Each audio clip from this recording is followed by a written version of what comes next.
औज़ुबिल्लाहिमिनश्शैतानिर्रजीम बिस्मिल्लाहिर्रहमानिर्रहीम अल्हम्दुलिल्लाहि रब्बिल आलमीन अस्सलातु वस्सलामु अलैका या रसूलल्लाह। अस्सलामु अलैकुम रहमतुल्लाहि व बरकातुहू। मैं आज जिस मौजू पर बात करूँगी वो है रिस्क। रिस्क जो है रिस्क हमारे यहाँ खाने पीने की अशिया को कहा जाता है। रिस्क जो है इसका वादा खुद अल्लाह पाक ने लिया है।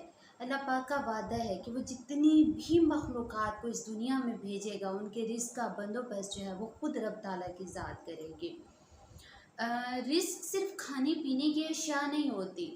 इसके अलावा अगर आपकी सेहत बहुत अच्छी है, आपके पास दौलत है, आपके पास औलाद है, आपके पास रिश्ते हैं, अच्छा घर है, अच्छी गाड़ी है, आप अच्छा कमा रहे हो, तो ये सारी चीज़ें भी रिस्क में जाती हैं।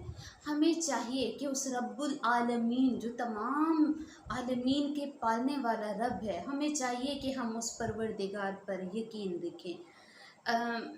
मैं इस हवाले से एक वाक़या आप लोगों से शेयर करना चाहूँगी कि एक मालिक होता है, उसके पास एक ग़ुलाम काम करता है। मालिक अपने ग़ुलाम से बेहद खुश होता है उसके काम से, क्योंकि ग़ुलाम जो होता है वो बहुत ही दिलजोई दिलचस्पी से काम करता है।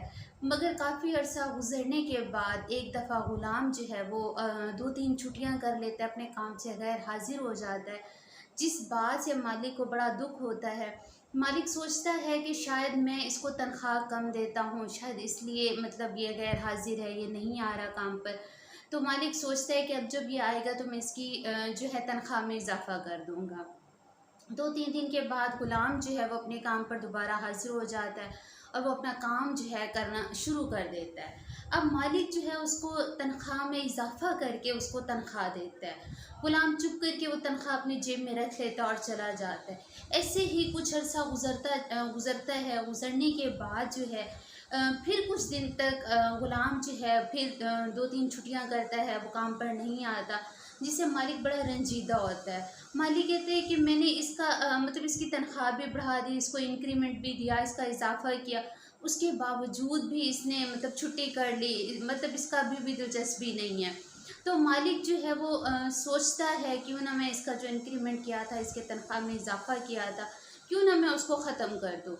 तो ग़ुलाम जो है 2-3 दिन के बाद दोबारा अपनी ड्यूटी पर हाज़िर हो जाता है। ग़ुलाम अपनी ड्यूटी करता है। इस दफ़ा जो है मालिक उसको वही पहले वाली तनख्वाह देता है और जो इजाफ़ा होता है उसको वो काट लेता है। ग़ुलाम इस बार भी कुछ नहीं कहता, वो चुप करके अपनी सैलरी अपने पॉकेट में रख के चला जाता है।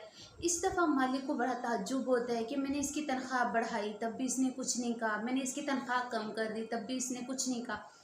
तो मालिक से रहा नहीं जाता, सब्र नहीं होता, वो ग़ुलाम को बुलाता है अपने पास और ग़ुलाम से वजह पूछता है कि क्या बात है कि मैंने आपकी सैलरी बढ़ाई तब भी आपने कुछ नहीं कहा, मैंने आपकी सैलरी कम कर दी तब भी आपने कुछ नहीं कहा, आखिर बात क्या है।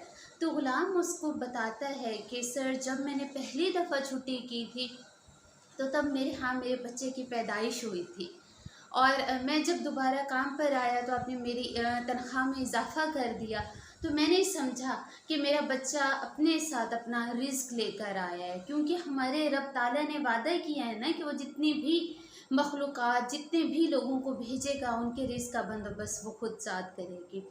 बेशक फिर जब मैंने दूसरी बार छुट्टी की तो तब मेरी वालिदा मोहतरमा जो थी वो इंतकाल फरमा गईं, वो इस फ़ानी दुनिया से कूच कर गईं।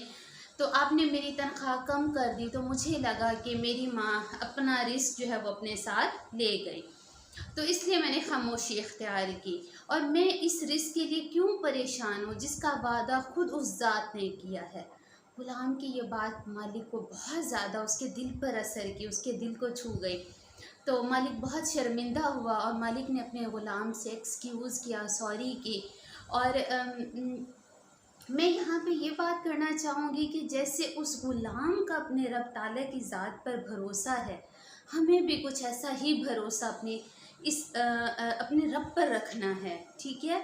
और ये यकीन और एतमाद रखना है कि हमारा जो पालने वाला रब है वो हमें ज़रूर रिज़्क अता करेगा।